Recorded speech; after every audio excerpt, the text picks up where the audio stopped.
smart like an A plus student. Right now, looking for your love right now. All right, what's up, everybody? Welcome back to the Madden Guardians YouTube channel. I'm Avi, joined here with special guest Bucks, and we're here to give you our top 5 sleeper picks for the Madden Guardians 21 season. Bucks, why don't you start us off with number 1? All right, I'd be honored. So, in Madden Guardians, there's a lot of very iffy divisions. There's a couple of divisions where you're like, well, you don't really know who's going to win, but sometimes you throw somebody at the bottom. Maybe they shouldn't be in the bottom. And to me, my number one sleeper out of the AFC West, it's got to be Gage. Gage has been one of the players who's made the playoffs consistently, as with the Steelers team that, well, as an avid Steelers fan, that team's not very good. Juju Smith, pretty garbage in Madden at least. So I think Gage, even with a bad Raiders team, I think he uses his playmakers, uses those Henry Ruggs, uses the Josh Jacobs. And I think he may sneak into that wild card position and make the playoffs and maybe even challenge Drew. I see Gage going around 10-6, 11-5. I really see him having a great season.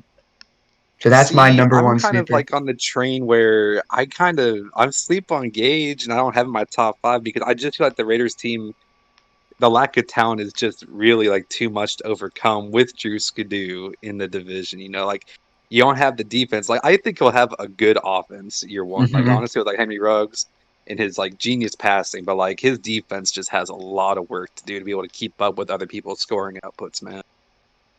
I feel it. I think he's definitely, in my opinion, he's tied for second in that division. I think him and PD are going to have very similar seasons, but I give Gage the edge. I think Gage is a really good. I think he's a smarter defensive player than people give him Mhm, credit for.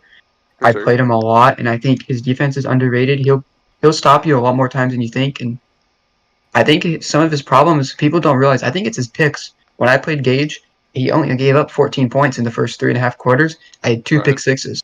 So I think sometimes his picks can get in the way of his already pretty good defense. So I think if he can Mhm. limit the turnovers, I see him doing really well. So that's my number one sleeper. Avi, you're up next. Who is your sleeper for your number 2 spot? My number 2 spot, I had Biz, and it's kind of like your same reasoning for Gage. Like we all know Biz is a really great user, but a lot of people kind of written him off, and I believe even in the division reviews, he was put like last in his division He because of was, like how yep. bad the Jaguars are. But if anyone can make that offense work, because like they're not like completely weaponless, like they got some interesting pieces. It's all just, and if anyone's gonna scheme it up right to like just go off and have a great offense, I believe it'd be Biz. And I think if he can figure it out early and get off to a hot start, he can easily compete for the division. All right. Well, I guess that leads perfectly into my number 3 sleeper from that same division. I believe in the AFC South rankings, they had Astro, the Colts, at number Mm, 3. And I've played Astro. I've watched Astro. Now, we saw him come out really strong in his first ever league game, beating Poppy by, I believe, 20 points. So, mhm. Astro, I think, has the potential to be really good this year. Obviously, that Colts team's not great besides a couple pieces, but I really think it's a first year team, right? You have Philip Rivers, you have all those, you have good pieces on that team. And I think Astro is an underrated user in the league, and I really see him going second in that division behind Yeah, definitely. I mean, like you got the shit. pieces to compete year one, and you just gotta make sure you make smart moves to be able to compete in the future years. But I think with Philip Rivers in a good run game, you could easily compete in that division. Definitely, I could see Astro making some noise year one. Oh yeah, I forgot even Jonathan Taylor, the Hmm. rookie, like a rookie running back, that's going to be there for the whole entire CFM. So if he can get him, kind of like what Bulldog did to Jonathan Taylor, look out. For sure, for sure. And I guess we'll just segue to my number 4. My number 4, I have Scuba, and Okay, okay. I know he didn't really make a whole lot of noise during his short stint in Guardians as we're about to go into 21. But I saw Scuba progress really fast. Like he came in as like a D-line user, like just someone you could tell never really like played Madden super competitively. In like less than 2 weeks, he like developed a pretty good user, and he started practicing with some of the boys that play it more seriously. And you can tell he's making constant strides, making constant improvement. Yeah. And I just think that if he continues to play the way he does, he's going to make some noise, and he's got all the talent on the team to compete. It's just going to be a matter of will his improvement continue going into 21. And if I had to guess, I would say definitely. I would believe in him before I would hmm bet against him. You know, and I totally agree. I think me and Eva were talking about this a little earlier. He reminds me a lot of Jordan when Jordan first came in. Like Jordan was, I think it was the Cardinals because of the reboot. And Jordan, he lost every game by maybe 7 to 10 points. And he was Right. struggling to get his wins. And then Jordan lobbed to Vomsy. We all know how that went. And he lobbed to Vomsy, and he became. But jokes aside, Jordan became a really good player, a really smart Madden player. And I think Definitely. Scuba is working towards doing the same thing. I don't maybe think it's year one for Scuba. I think year two, year three, I really see him even fighting for that division because I think that division is totally up for the taking. So Definitely wide I, open. de- I 1000% agree with that pick. So number five, it gets a little tricky because you're starting to get into people that do have a decent chance to win the division. But my number five sleeper is Stinky. It's Stinky. I have watched Stinky play a lot in Madden Guardians and Madden Kingdoms. Now the problem people have with Stinky is they think he's very team dependent and he throws beaters, right? But I think he's better at adjusting than people think. He went from a Packers team with Jordan Love, right? And he was a pure pocket passer, right?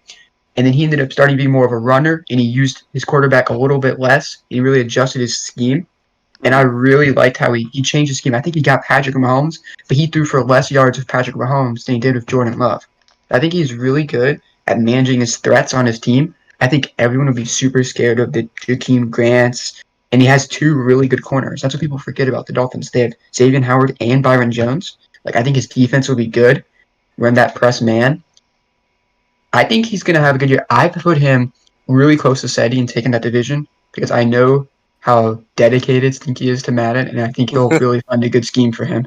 Like a lot of it, I think he has one of the highest work ethics, and I think he'll have a great season. So that is my number five is overall.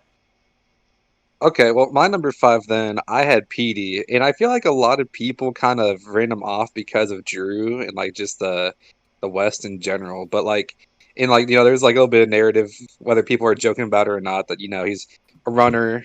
His offense relied on Dalvin Cook. He's not a passer, but PD, the last I would think it was like 2 or 3 years of Madden Guardians, was a consistent threat to make playoffs like every year. Like he had a dominant defense and he did more than enough on offense to get there.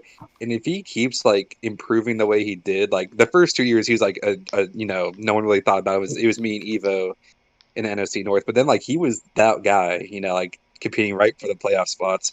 And if he can like just learn the offense, continue to improve the way he did the past 2-3 seasons, I could see him very easily, like taking that Broncos offense, Von Miller on defense, Justin Simmons, and being a perennial threat to make the playoffs either as winning division or wild card and going deep, making some noise in the playoffs, man.